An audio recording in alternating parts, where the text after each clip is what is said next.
Hi guys! Good morning! For today, samahan nyo kami ni Mati. Pupunta kami ngayon sa Makati City Hall. Kukuha tayo ngayon ng PSA birth certificate ng aking pamangkin. At dahil kukuha na rin tayo ng birth certificate, isasabay ko na rin ang pagkuha ng birth certificate ni Kuya Lucas at ni Mati Boy. Magre-renew kasi ng passport yung pamangkin ko. Kaya kailangan nila ng bagong birth certificate. At yung kila Mati Boy naman at kay Kuya Lucas for personal documents lang para at least kung sakaling kailanganin na nila talaga, meron na tayong copy from PSA. Pwede naman through online kayo kumuha ng birth certificate. Kaso, mas doble ang presyo niya. Pero kung sasadyain nyo at meron namang malapit namang outlet na pwede nyong kunan, mas makakamura kayo. Ako kasi bilang mami, mas gusto ko ngayon nakakatipid talaga. Sa panahon ngayon, ang hirap-hirap ngayong kumita ng pera. Kaya yung ipang shipping fee ko, ipang mimerienda ko na lang sa mga anak ko. Nabusog pa sila. Tayong mga mami, kailangan natin maging practical sa buhay. Hanggat makakatipid tayo, magtipid tayo. Totoo pala yung masabi ng mga matanda dati na kapag naging magulang ka na, doon mo na matututunan ng lahat. Yung mga bagay na hindi mo nagagawa noon, ngayon kaya mo nang gawin para sa pamilya mo. Tulad nitong pagbablog ko, hindi ko akalain na magagawa ko to. Kasi sa totoo lang po talaga, mahihiyain talaga ako. Kung mapapansin nyo, yung ibang mga video ko, wala talaga siyang voice over. Kasi nahihiya po talaga ako. Kung may mga voice over man, kukunti lang, saglit lang. Kasi nahihiya ako, baka iniisip ko kung ano yung mga sasabihin ng ibang tao. Kaya nagpapasalamat ako sa pamilya ko na lagi sumusuporta sa akin at sa mga kakilala ko na nagsasabi sa akin na sige lang, tuloy ko lang to dahil pasasaan ba, makakamit ko rin yung mga pangarap. So ayun guys, andito na nga tayo sa Makati City Hall. Ang problema lang ay hindi na pala dito ang kuha na ng PSA. Nalipat na pala sa Ayala Mall Circuit. So ayun, babiyahe tayo pabalik. Papuntang Ayala Mall Circuit, sasakay na tayo ulit ng jeep. Dati kasi nung kumuha ako ng birth certificate nila Kuya TJ at Kuya Aki, dito ako pumunta. So ang bilis lang din naman noon. Hindi ko alam na nilipat na pala sa Ayala Mall Circuit yung PSA.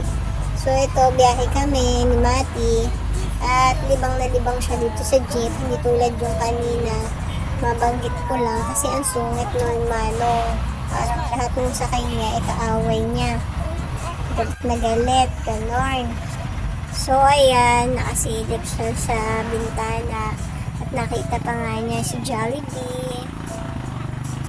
Titig na titig lang, Mati. Ano, gusto mo na bang bumaba? Baba ka na. Charot lang. So ito na nga guys, nakababa na kami. Naglalakad na kami papuntang Ayala Mall. So ayan, nililibang-libang ko lang din si Mati kasi mahirap na kapag ito ay tinoyo. Naku, daig pa ang 5 batang makukulit. Ang lakas rin kasi ng toyoin na itong batang to. Kaya ayan, karga-karga lang. Libang-libang. Pero guys, kapag nasa muntong batang to, talagang matutuwa ka naman kung ano-ano ang mga ginagawa niyang mga kalokohan. At minsan yung mga sinasabi niya matutuwa ka kasi hindi mo maintindihan. Ganon, para bang Chinese. 2 taon pa lang naman tong si Mati, kaya hindi pa naman siya ganon kadiretsong magsalita. So yun na nga guys, nakatawid na tayo. Eto, kulitan na naman at kantahan para hindi tayo mag-copyright. So ayan, pakinggan nyo na lang po kulitan namin ni Mati ha. Paulit-ulit lang naman din talaga ang aming pinakanta ni Mati. Kasi kailangan ko siyang libangin talaga para hindi siya tuyuin. At mamaya ang hirap nito pag tinuyo kung lalo nandun na kami sa loob ng PSA. Kung tatanungin niyo po bakit kasama ko si Mati, wala po talaga kasi ako mapag-iiwanan sa kanya.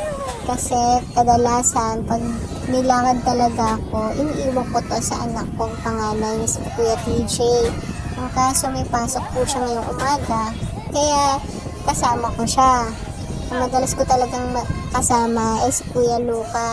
Bukod sa hindi nakargahin si Kuya Lucas, talaga namang malilibang ka. Ang daming tanong. Lahat ng makita, tatanungin. Bakit ganon? Bakit ganyan? Bakit ganito? Minsan na lang talaga ikaw na yung mapapagod sa kanya, kakatanong niya. At ikaw na rin maiinis dahil sa dami ng tanong niya. So ito guys, sumakay na kami ng elevator ni Mati kasi sa 5th floor pa yung PSA.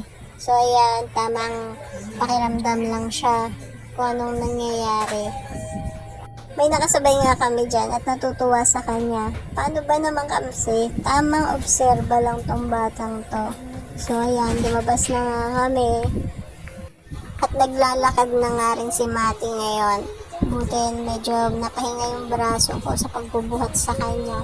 So habang naglalakad kami, nakita ni Mati yung palaruan na pinupuntahan namin dito sa circuit. Tinuturo nga niya, ayan gusto ba naman niyang pumunta doon. At habang bino-voice over ko nga to, naiisip ko si Kuya Lucas kasi malamang-lamang kapag napanood niya ito, magagalit sa amin yun ni Mati kasi hindi namin siya sinama. May pasok rin kasi siya ngayon at pagkatapos nga namin dito kumuha ng PSA, dediretso na rin kami sa kanya para sunduin naman siya doon sa school. Kaya Kuya Lucas, sorry na agad at hindi ka namin nakasama ni Mati. Kasi sa totoo lang, kapag kasama ka rin namin, doble pagod ni Mami. So guys, nga tayo ngayon kasi wala kaming napala dito sa PSA.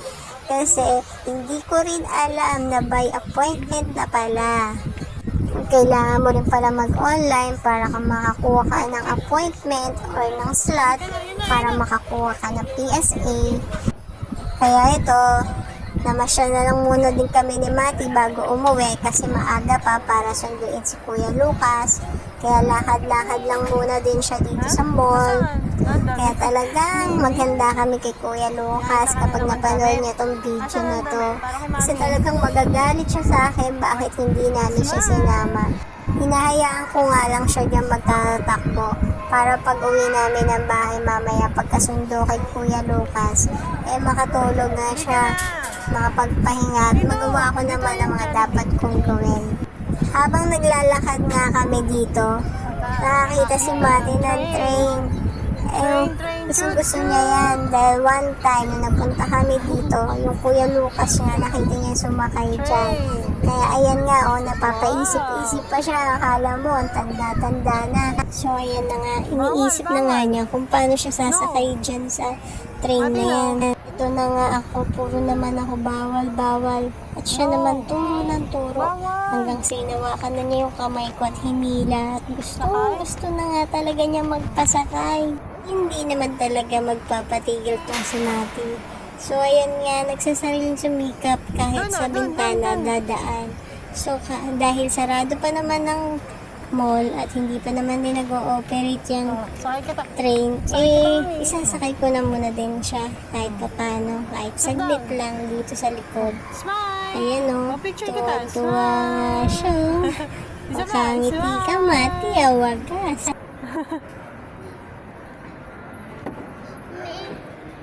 Baba ka dyan. Huli ka na nga.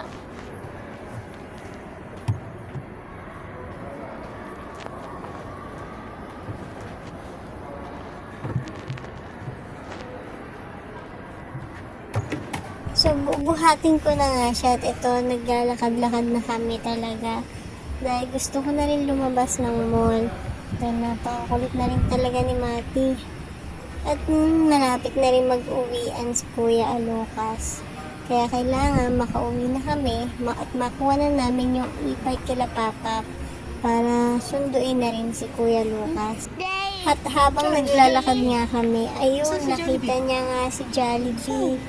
Tinuturo-turo na niya, ayun daw si Jollibee. Ayun, tuwan-tuwa ang batang Jollibee. Pero ibababa ko nga siya dyan para maglakad-lakad at lapitan niya si Jollibee. Sarado pa si Jollibee. Alak.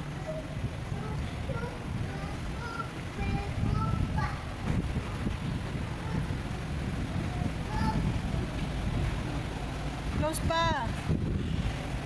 Ayan nga't nakapumaywang pa habang tinitingnan si Jollibee.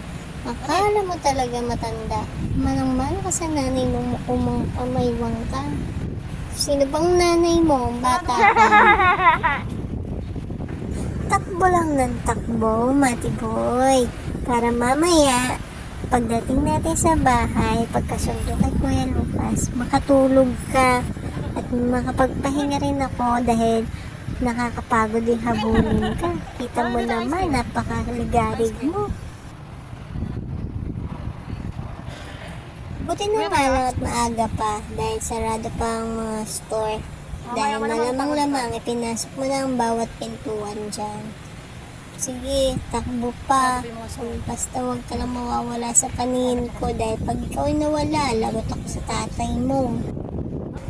Ito nga si Mati, oh. Parang iniisip bang gustong maligo. Eh, hindi naman niya swimming pool, anak.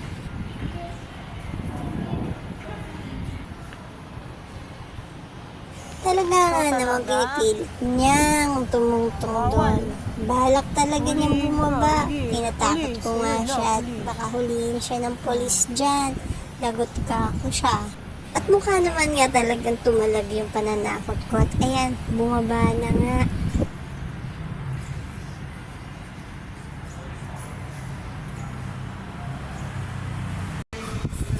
So, ayan nga si Mati, wala talagang kapaguran at dahil nga nagmamadali na kami, so, ayan, bubuhatin ko na nga siya at lalabas na kami talaga ng mall.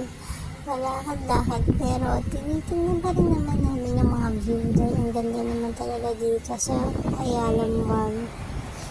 So, ayan na nga, nasa labas na nga kami ni Mati Boy at dahil konti lang naman din ang tao, magsi 0.5 walk challenge nga kami. Ayan na.